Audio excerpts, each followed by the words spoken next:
So, getting started, you need to be creative to get the attention of employers more now than ever. So, everything is changing on a daily basis. So, job loss can be very difficult and it can impact many different parts of our lives. So, it's important for you to have a positive attitude and outlook um, in order to be successful and to make good choices as you have coming up in the future. It's important to set a game plan for your next career move and your new occupation or your same career industry. It's important for you to know what you want to do. So, one of the things that Sheila and I won't do is we are not going to come to you and tell you what type of job to go after. But what we will do is you come and tell us what type of job you want to go after, and we will diligently do our best to help you get to that point. The reason we aren't going to tell you what job to go after is because you're the one who knows your skills, you're the one who knows your passions, and first you need to recognize them and then come to us and tell us. We don't want you to say later, well, you know what, Glory pushed me into doing this job and I hate it, okay? Instead, what we want you to say is, I ended up getting a job that I love because I followed what I was passionate about, but first I recognized what that was. Job loss can result in all different types of emotions, but the most important thing is to be able to manage your stress during your job loss and know that it's going to be difficult. I'm a strong believer in awareness is the key, and as long as I'm aware of what's going to actually be happening, I can deal with it better. Um, it can result in emotional, psychological, financial, and physical challenges. The impact can actually affect every aspect of your life, including your self esteem, your identity, your finances, your social life, your family life, and it can be one of the most stressful events in your life. So, right up there with divorce, separation, and loss of a loved one. So, that is how serious job loss can be. So, remember that your career is not the total representation of who you are and that you are more than that. So, yes, the transition from being employed to unemployed is hard and change is hard, but it is also an opportunity. And know that it's not going to stay that way forever, okay? Trust me, everyone has an opinion on how your job search should look, okay? It can be hard for others to understand what job search is like today. It's easy for people to say, oh, well, it's easy to find a job there, everybody's hiring when they have a job. Okay. Um, when I searched 5 years ago, it was this way. And maybe that person hasn't been searching for a job for 5 years. So I can tell you that things have drastically changed from 5 years ago. Things have drastically changed even from a year ago, some places even 6 months ago. One of the biggest mistakes in a job search is hearing an antidote from one or two sources about something in job search and applying it to your entire job search strategy. Okay, so for instance, for example, hearing that one or two employers don't read cover letters and then deciding not to ever write a cover letter. Okay, someone tells you that thank you notes are a waste of time. So you decide then from that point on, you're never going to send another thank you note. Or a person has a strong opinion that LinkedIn doesn't work. Okay. When LinkedIn, a lot of jobs nowadays, that's the only way that you can apply is by going through LinkedIn. So it's a good idea to take inventory of what has changed since your last job. How do you feel about it? Okay. Are you happy? Are you sad? Are you angry, excited, scared? What was lost? So when you lost your job, obviously financially, probably your finances were affected, your seniority, your stability. So now it's important to turn that around and look at what are the opportunities that this may have created. Could it be that maybe I need to go back and do some more schooling so that I can actually go after a different type of job? Could it be that maybe I can go and ask other people and do some networking on whether they know of someone who's hiring? So know that you are going to be on an emotional roller coaster, okay?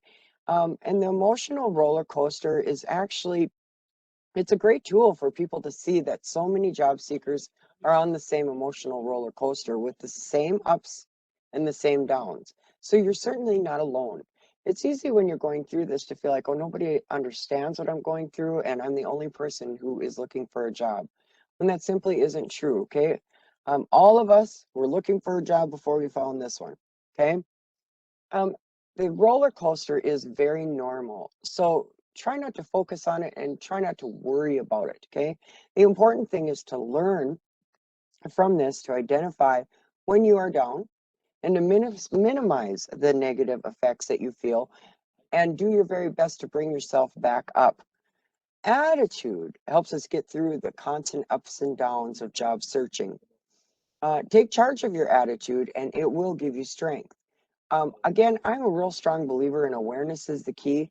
And if I'm aware that this job search and job hunt is going to be an emotional roller coaster, just that awareness itself gives me some strength in saying, oh, yeah, that's right. I'm supposed to feel this way. So I just need to do my best to stay on the positive side and keep looking for jobs. Okay.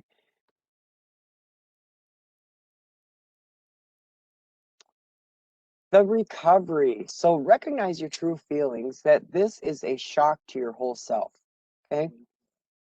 Some things change, some things stay the same, thank goodness. Okay. Um, some of the common feelings are anger, depression, grief, self blame. It's important to recognize that these feelings are a part of a normal process of overcoming the job loss.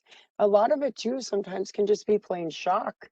You're in shock that you no longer have a job, whether it be to your own fault or whether it be to the pandemic. There's all different types of reasons why people will lose their jobs. But you want to make sure that you find a safe outlet and find a way to deal with your feelings in a positive way.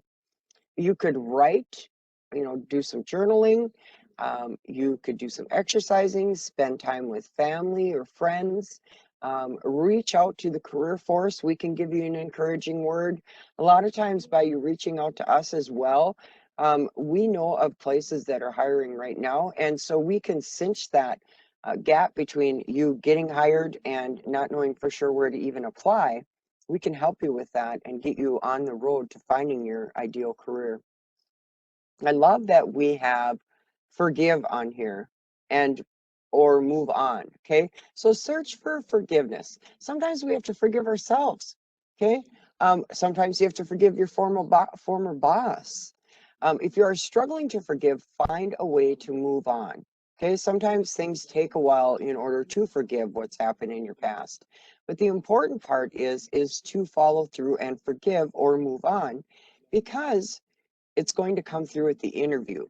Now, the beauty of our workshops is that when you come to the interview workshop, we're going to talk a little more about that and break that down a little more, just as far as how when a person is interviewing you, we as the interviewers are trained to pick up on where you're at with your last job. If you say something negative about your last job, it comes across to us that boy, if you're talking negative about them, you might say something negative about us. Most employers that I have dealt with, their reputation is everything. So they don't want anybody talking badly about them. So if you do have issue with your previous boss, even if they did you wrong, even if it was justified that they did you wrong and it was validated, it doesn't mean that you bring it up at the next interview. Okay. So make sure you attend our workshop on interviewing if you're struggling with this. It's important to let go of your past job, and your employers want to know if you're ready to move forward. So recognize that you have a choice to make. This is could be positive change or it could be a negative change. It's your choice, but it's our emotional reaction and attitude that we have and that we use when we are deciding whether to accept, adapt, or resist change. It's all up to you. Another thing that I found too is that if you are stuck in resisting change, it's going to affect your decisions when you're actually doing the job search. So oftentimes, if you're stuck in doing a change, when you're looking at that new job, you'll talk yourself out of it and say, uh, they aren't going to hire me anyway, so why apply? I always tell everyone that yes, you're right, you won't get the job if you don't apply. But I work with so many clients who they would have gotten the job, they did qualify for the job, they just didn't believe in themselves because of a past experience they had. So again, reach out to us at the Career Force. We can help you and walk you through some of this stuff. Sheila, I wanted to check in with you and just see if we have any questions. No questions at this time. Okay, thank you. Yep. So bouncing back can be hard. So you've decided every day how you will let your job loss impact you. Okay. Your attitude is going to determine the success of your job search. Maybe take some time to stop and regroup. Okay. Attitude is a key skill that employers are looking for. So ask yourself, would I hire me today with my attitude? Am I the best version of myself? Okay. I want you to ask yourself, am I the best person for the job? And the answer needs to be yes, I am the best person for the job. Then, when you start to get into that attitude and that mindset, you're also ready to start looking for jobs. Employers will seek to find out your true attitude with interview questions, such as, give me an example of how you dealt with changes that you did not like at work. Why did you leave your last job? Tell me about a supervisor that you did not like. That you have one chance to make a good first impression. A negative attitude can lead to a missed opportunity. So, attitude is the one thing that we do have control over. We don't have control over a lot of other things, but our attitude is one thing we do have control over. So, maybe if you are wearing your crabby pants several days a week, you might want to work on your attitude first before going on a networking Zoom meeting. Okay. Again, awareness is the key.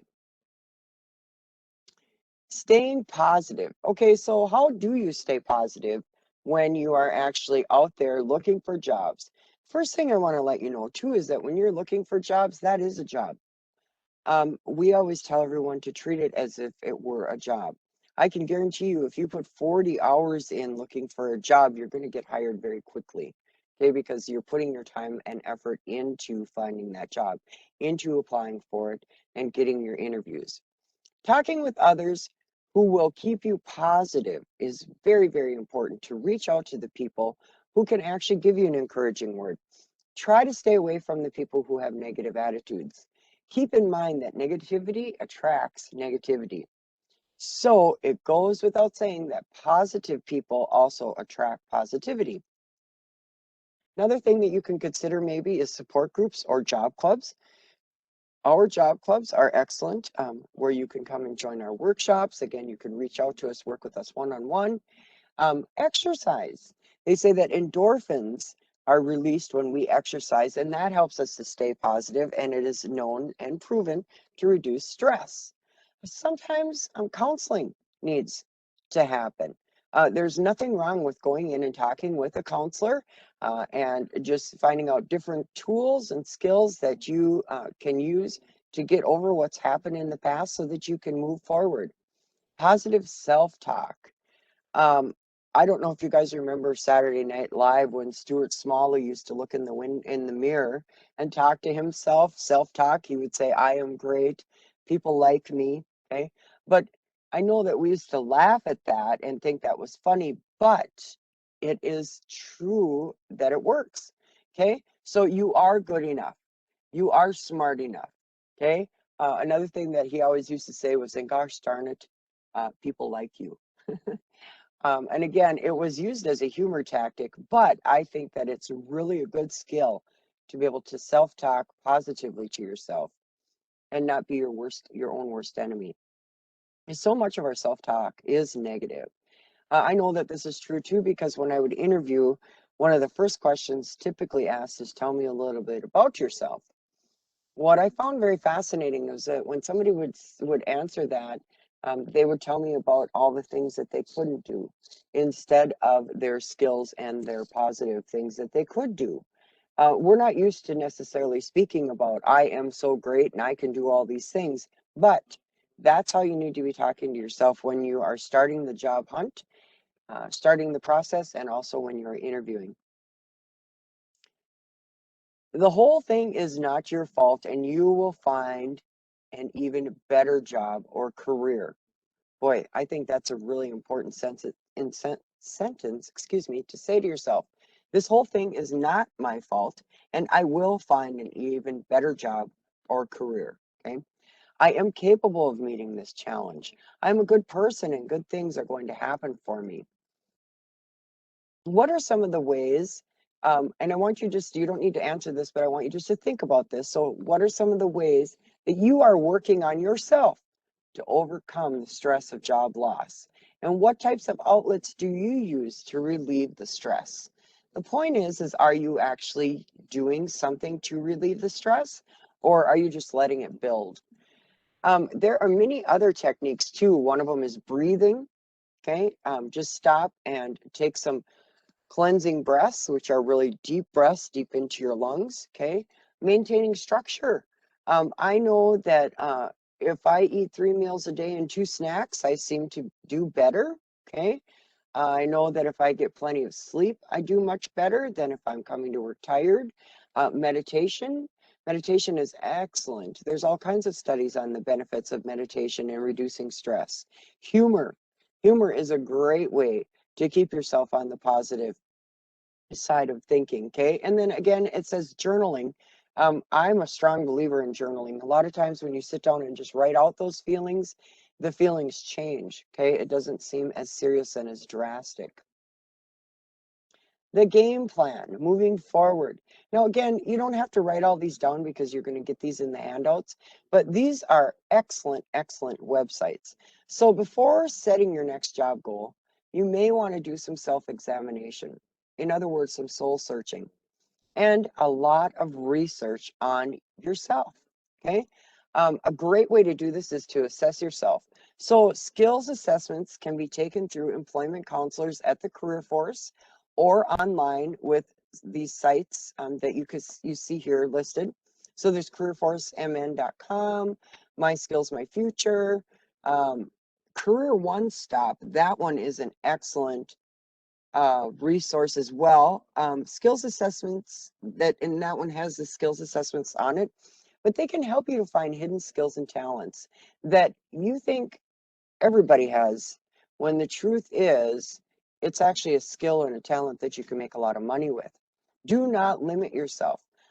When you're reading those job descriptions, don't say to yourself, well, I can't do this, or I haven't done that before, but I really would like to apply for this job, or I would really like this job, but I don't know everything that they're listing in the job description. Again, reach out to us because we can help you. Sometimes you actually have the skills to do the job, but you're looking at it differently. Okay, so we as job counselors can really help you to drill down on, you were a bartender for 15 years and you want to go into customer service. That is not too much of a stretch, okay? You still could go in and be excellent at customer service because bartending is customer service. So do you see how a lot of it is just kind of adjusting your perception a little bit? It's also very important that you do your homework, okay? So do research on the company you're applying for. Check to see what the labor market is. Check to see if you are actually considering going into a growing profession, or are you going into something that is going to end up dying down very soon, okay? If you're thinking of making a big career change, first research the time and the cost involved. Whether you are staying in the same career or not, you may have some skills gaps to fill in. Maybe you need to renew a certificate or a license to be more competitive in the job market. Maybe the company that you are applying for, they're asking for more advanced computer training. Okay, excuse me. Sorry. If they are asking for more advanced computer training, maybe you're just like one certificate away from applying for that job. So look into what it would take to get that certificate. Another thing that I want to recommend again is our dislocated worker services, and those are referred through the career force here. So get a hold of us and we can give you some more information on those services. The key is that you want to decide whether you're going to make a move or not. You can only make a choice. You can make a choice either way, to stay in your current occupation or not. Not everyone can or should start a new career. Okay, so we're not necessarily saying you have to start something new. What we are saying though is to recognize your skills and your passions and go after that. Some of the online tools featured, we have a new feature on careerforceminnesota.com, and it is right on our main toolbar under online tools, okay? It's easy to find for all those great online resources like interest and skills assessments. Sometimes those interest and skills assessments are actually very enjoyable to do because it reminds you of what your skills are. It also reminds you of what your interests are. Sometimes we can get stuck in a rut where we're doing the same job over and over and we've lost what our interests are, okay, along the way. So these assessments are great tools for that. We also have on this page jobs in demand during COVID-19. And then if you do them while you're logged in, Career Force will also save your results so you don't have to keep going back and redoing it. This is the main screen of My Skills, My Future. So you can enter in a current or a past job and it will come up with a list of occupations that require a similar skill set. So I think that is really neat too. You could put in your current or your past job and then see it says find my career matches. That makes job search a lot easier because you'll get a better idea of some of the skills that you already have. We're just adjusting. Sometimes it's even just a word play where we're just adjusting the name of your skills. Okay, the state of Minnesota data tool for job skills transfer assessment tool is used for exploring occupations in different areas of expertise. So here we expanded the list for businesses and financial operations and occupations. So you can see that when you go under um, businesses and financial operation occupations, you can see all the different occupations here. Okay, so there's accountants, appraisers, assessors, and again, it just gives you a better idea of all of the different um, skill sets that you have for the different types of jobs that you can actually go after and try to find. Whereas sometimes you think, oh, I don't know, I have been a cashier all my life. I don't know if I can go into anything else. When simply you can, we just need to get you to recognize your skills, okay? So preparing for the job hunt. It is very important to understand the importance of being organized and keeping good records, okay? When you're actually getting ready to prepare for the job hunt, it's important that you know who your previous employers were, have a better idea of when you started and stopped that job. It's important to set SMART goals, and we're going to be talking about what SMART acronym actually stands for, but it helps you to stay on track and also to be accountable. It's also important to know the importance of researching where and what you are applying for, okay? You also want to identify key job search tools, networking cards, portfolio references. Um, and again, you want to do the research on the company. I actually have had people that I interviewed and they said to me during the interview, what do you do here? So they not only didn't know anything about the company, they didn't know anything about the job they were applying for, and they also said it at the interview. So please research the company. I've had clients too who in the past they wanted to apply for a certain job. After they read the job description, they found out the job was completely different, something totally different than they thought it was going to be. So they decided at that time not to apply. Now, if they hadn't done the research, they would not have followed through and they would have still applied for something that here they probably would not have liked. You also want to make sure that you manage your schedule. So successful job seekers have mastered the skill of managing their schedules and establishing measurable goals. Okay, so you want to schedule time for research, networking, workshops, job clubs.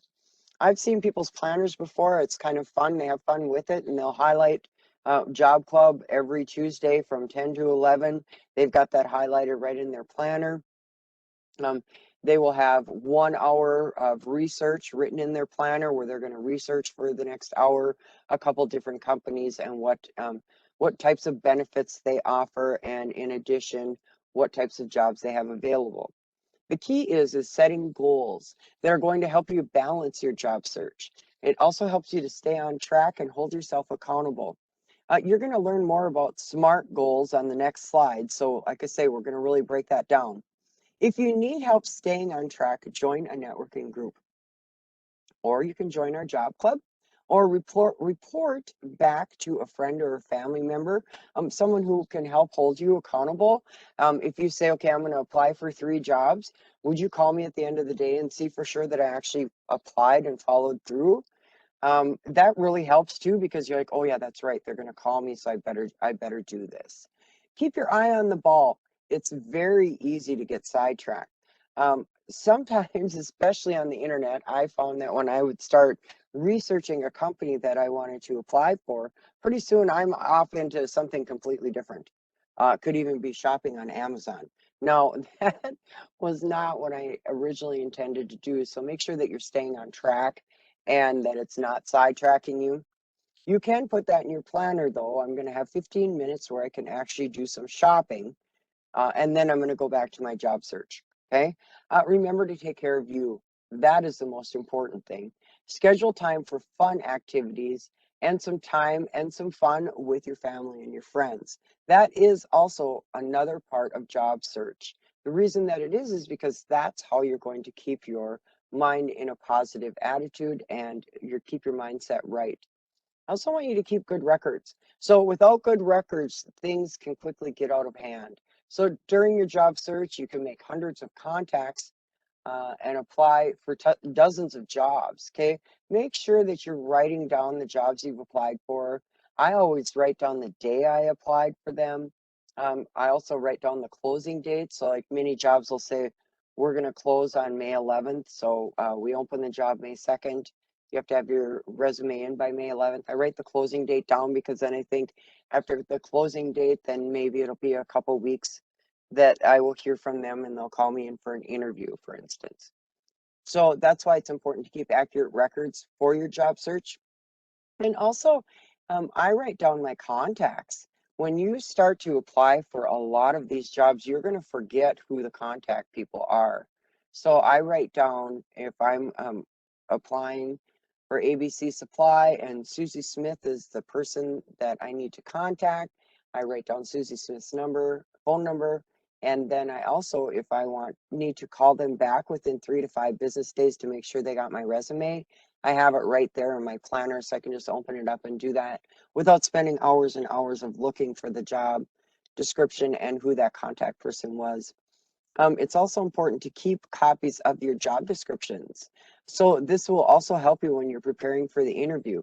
Again, if you've gone and applied for many, many jobs, and they call you in for an interview, you're going to go into panic if you haven't kept good records, meaning you're going to say, man, I can't even remember what job I applied for. I don't know what the job description even says. So it's important for you to keep good records. Any job you apply for, you keep the job description. Keep a complete list of all your work history. This will help you to efficiently fill out your applications and ensure that you are ready to provide information to your employer. Gather supplies and set up a quiet space for your job search. So you're going to need a computer. You're going to need probably a notebook. I always have recipe cards because I'll write down different information on the recipe cards, meaning their contact, the name of the job, the day I applied. Um, Miscellaneous supplies like pencil, paper, phone charger. Okay. It's just important to have an area where you can sit down, start your job search anytime that you're ready to do it. Okay. Sheila, I would like to have you join us and tell us some more about SMART goals. Thank you. Yeah, I always find it's easier to use a resource or tool if you have an example of how it works. So in regards to SMART goals, their purpose is to help you balance your job search and stay on track and keep you accountable for what you are doing in your job search. Excuse me.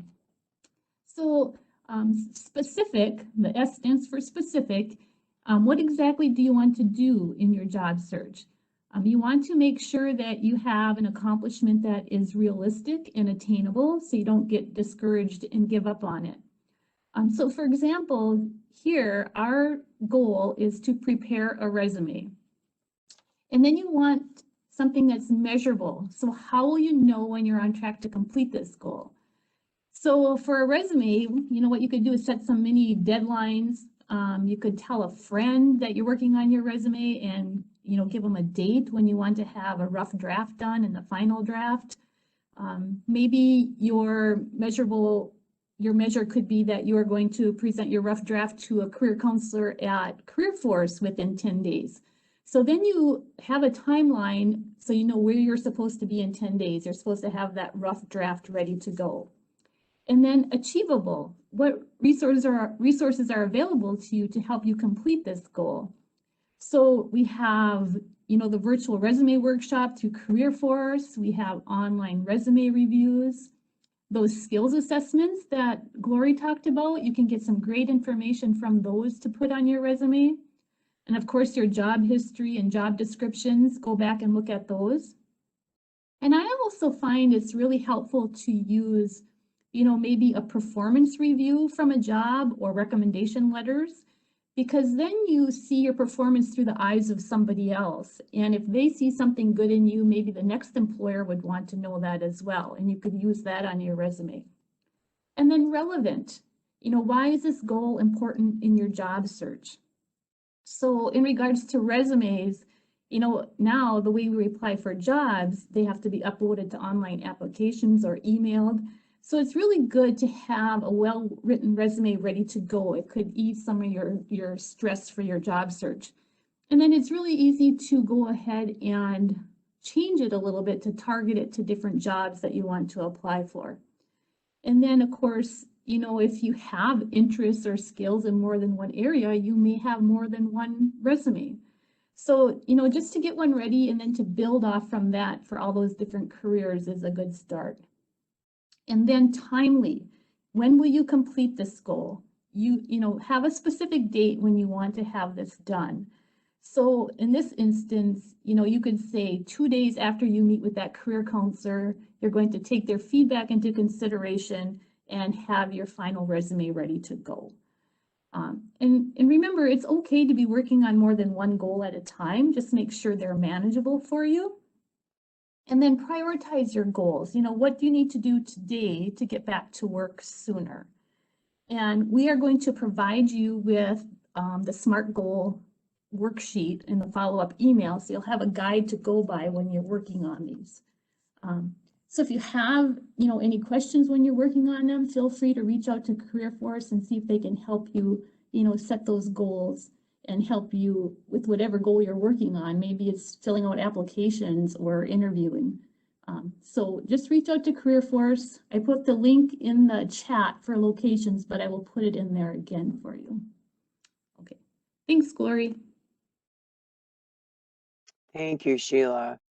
I really like this acronym, the SMART goals, and I have actually used it in the past. It works really, really well for keeping you accountable and for you reaching your goals. Okay. What should I research when I'm actually deciding that I want to apply for a company? It's easy to say do all this research, but it's like, well, on what? Okay. Researching these topics can help you understand what skills you have that employers need, and it helps you to better target your resume and prepare you for answering at the interview and answering some of those interview questions. I'll give you a good example. So one of the things that I always recommend that you research is their mission statement. Okay. I was at an interview in the past where they said to me, why do you want to work for us? And I quoted back their mission statement to them. I said, I really believe in your mission statement. And it was where they believed in teaching others how to help themselves. And the interviewer said, wow, I didn't even know that was your mission statement. Okay. So that's one thing that you can research is what do they stand for? What are their recent changes? Have they made any initiatives to work from home? Human resource policies, I would check into, if you can do any researching on that. Are they working 4 days a week, 10 hours a day, and half days on Friday in the summer? What does the labor market information give? And again, you can find the labor market information on careerforcemn.com. But do they have a bright outlook? Does their business look like it's going to be growing? Is it going to be staying in business? Research also helps to build confidence for you. It will help you to write resumes, and it helps you to complete the applications and give a better impression in the interview itself.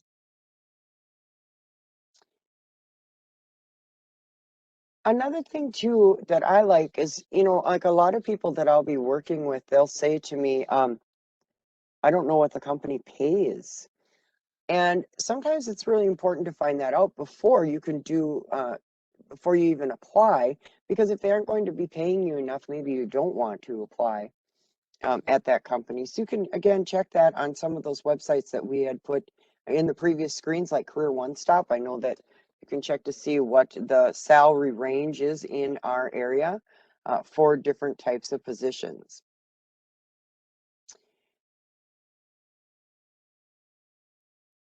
Where should you research? Again, you can check company websites, press releases. You can research industries, occupations, employers, and the research helps you to gain a better understanding of the job.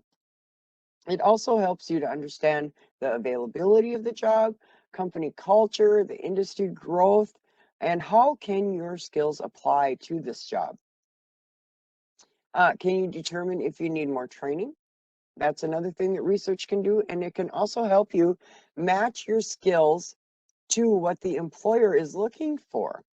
Other places to research could be college placement offices, Chamber of Commerce. Um, Another thing that I love, and I had this happen a couple different times, where someone would call me and ask me if they could do, I'm the employer, ask me if they could do an informational interview. Informational interviews are very, very, very resourceful and give you a lot of information, but trick is, and the key is that you're not there to ask them for a job. You're there to find out about the job and about the environment of the job that you may be applying for. So, informational interview can give you research about possible careers or industries within the company. It can give you skills, knowledge. Do I need more training to get up to speed before I apply? It's a great way to get you in to start networking with people in the industries that you want to go after. And you always want to make sure that you give the interviewer a time frame. So if you say, I would just like to take 15 minutes of your time and ask you more about what it would be like to have a career with your company, then please honor their time. So if you say 15 minutes, don't go over. Just say, I told you I was going to be here for 15 minutes. It's been 15 minutes now, so thank you for your time. It can be done in person, over the phone, email, or you could do it through WebEx or Zoom. A lot of things have changed now where we don't do a lot of stuff in person because of the pandemic. So just be sensitive to accommodating whichever way they would want to allow you to come in and do the informational interview. Just remember that it's not a job interview. If you like what you see, though, you could follow up with a resume. Okay. Another place to get a hold of us, at your local career force and let us give you as much information as we can about the company as well. Sometimes we have some inside scoops about companies that they don't necessarily post in their job posting.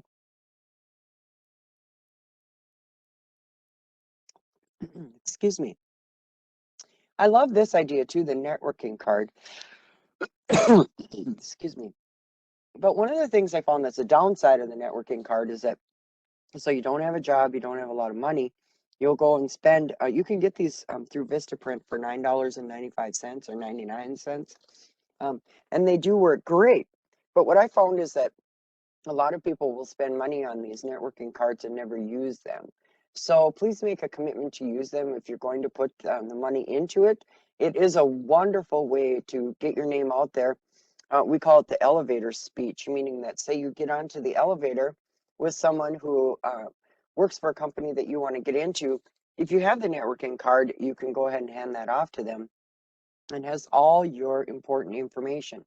Please make sure you include your name. Your address is optional, but I would for sure put the town that you live in, your phone, your email, LinkedIn.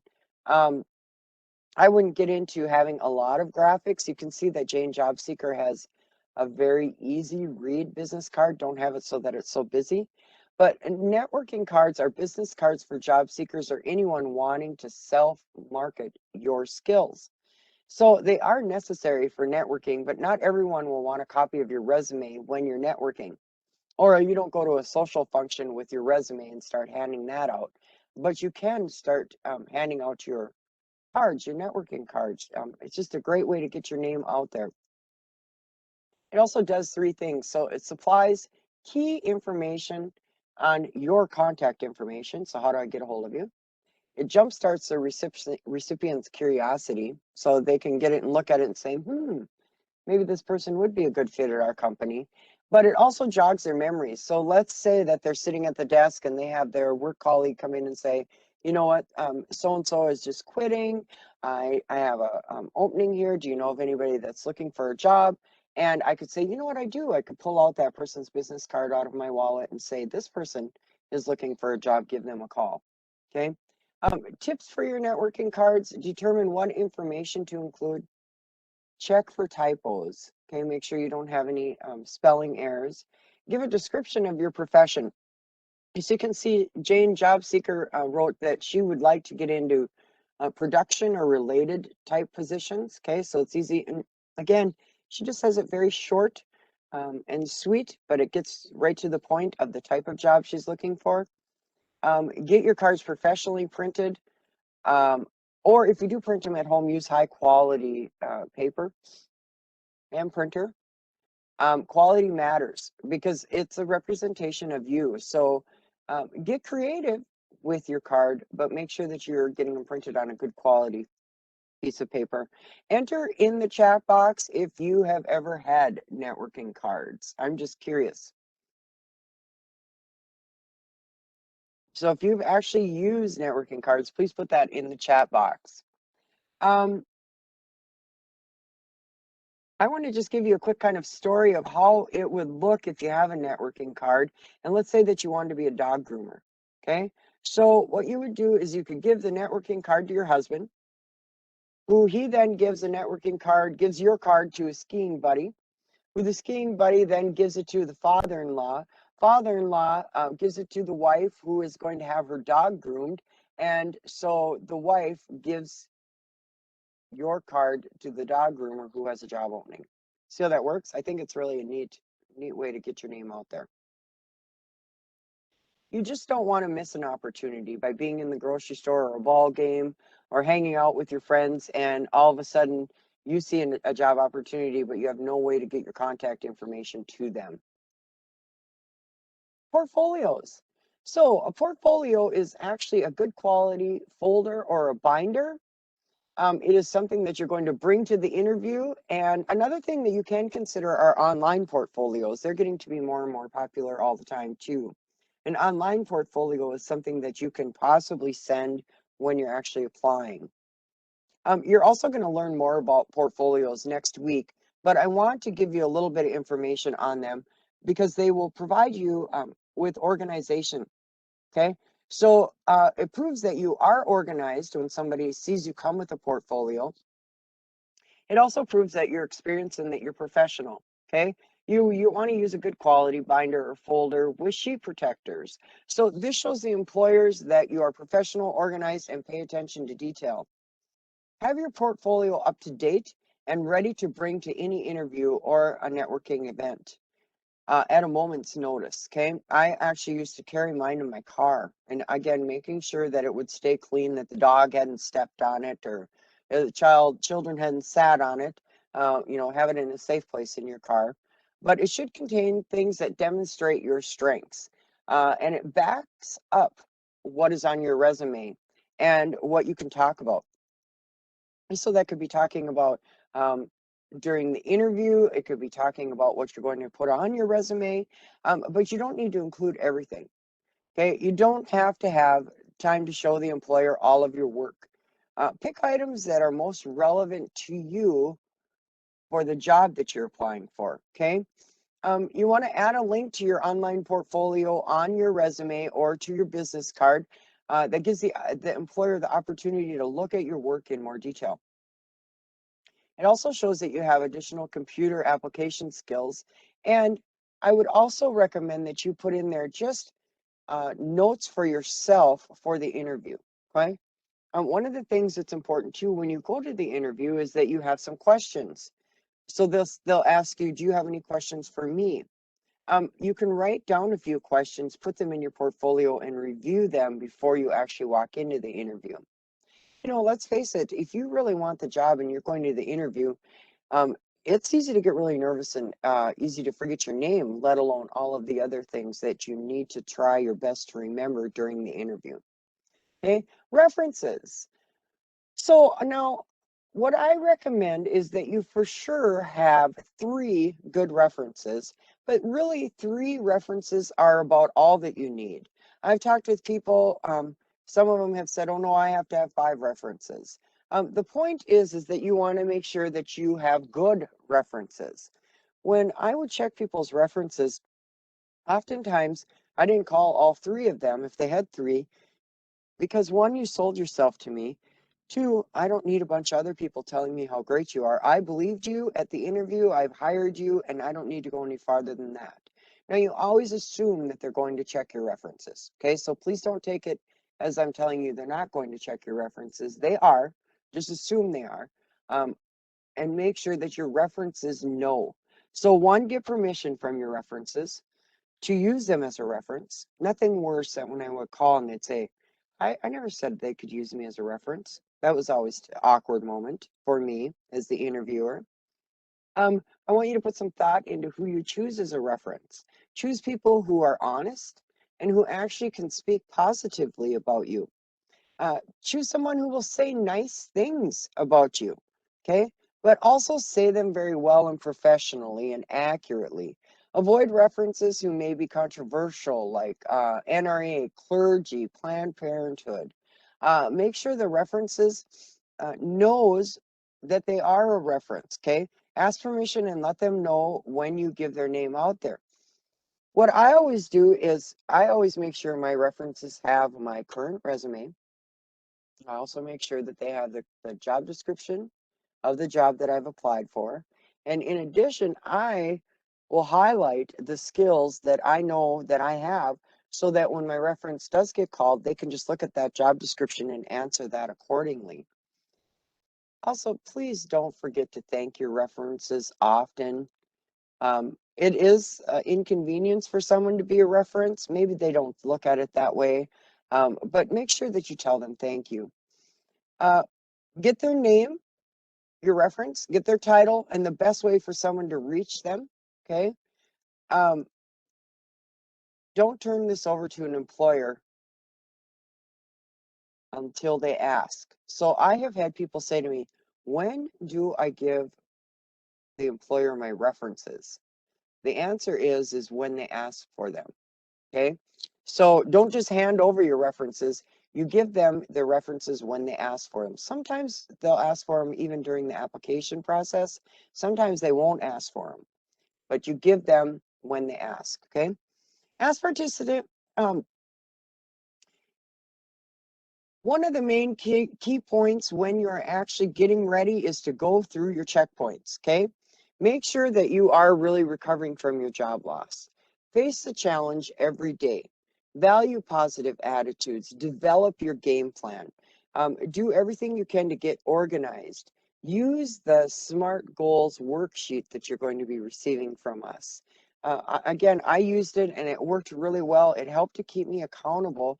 And I'll tell you, there's nothing better than checking off one of your goals and then being able to look at it later and say, yes, this is how I got this job. I did all these things. Make sure that you keep good records on where and what you researched. Gather your tools, so your networking tools, your could be business cards, your portfolio. Get your good references in place. Um, the key is to be prepared and to be ready for you to go into finding your job. I also want to remind you that coming up next week is going to be our skills applications and portfolios workshop. So we're going to really break that down. So we want to invite you to come to our future workshops as well. Sheila, do you have any questions? Yes, we do have a few coming in. Okay, we're down to 4 minutes. Yeah, so let me start with the first one I saw here. If an employer spends less than 30 seconds looking at a resume, how long would they spend looking at a portfolio? Excellent question. They're not going to be looking at your portfolio. Your portfolio is actually for you, and it is where you've got your references. You might have some extra resumes in there. You don't actually show the employer or the interviewer your portfolio, but it's more for you to have things easy at your fingertips. So I'll give you an example. I went to an interview one time and I always have 5 resumes in my portfolio. Some people you talk to, they'll say they have 10. But anyways, I would have 5 resumes. I had the person come out to the waiting room and say, Glory, I don't think we can interview you today because our computer went down and we never printed off your resume. So I said, well, you know what? I happen to have 5 resumes with me in my portfolio. So they were able to interview me, and I did end up getting that job. So that's what the portfolio is for. It's more for you. Okay. Okay, and then the next question, would you list degrees on the back side of the networking card? Would you list degrees? For me, education is a real high priority, so I would put my degree on the front of it. Okay, so it would be, bachelor's degree in or master's degree in. Okay, try to use the least amount of words. And this is about references. What if you don't have references? My last employers were quite toxic and I don't feel safe using them. On the other hand, older references could be perceived as a red flag by potential employers. It's an excellent question. Now remember, you only have to have 3 references. What I want you to do with the job that the place was toxic is try your best to find a work colleague that you worked with there. It doesn't have to be your boss. If you could find a work colleague, and even if that doesn't exist, then find a work colleague from somewhere else where they could talk about your ethics and your work, how you work on the job, where they can validate that. Okay. Okay, We've maybe got get one one more minute. in. Yes, yes. Okay, should you offer the references in the interview? If the interviewer does not ask for them, would it show that you are prepared? No. I used to think the very same thing. I used to think, okay, would you like my references now? But actually, no, if they don't ask, you need to take it as if they aren't asking for your references, it's a really good sign that you're getting the job. Okay. But again, you always want to assume that everybody wants to see your references, so you're going to have them ready to hand off to them. But you only give them your references when they ask. So, having said that, Sheila, I think that we are right to the end of our workshop. I'm going to have you put in the chat, Sheila, your email and my email one more time, Sure. just in case anybody wants to get a hold of us. And another thing we can do too is, let's say you don't know for sure where your career force is. If you get a hold of us, we can let you know that as well. But when you get your handouts in the follow-up email, we're going to have all the career forces in the state of Minnesota. So you'll be able to figure out which one's closest to you. So we just want to thank you very much for attending. Let us know if you have any questions. Otherwise, good luck on the job hunt, and we hope to see you next week.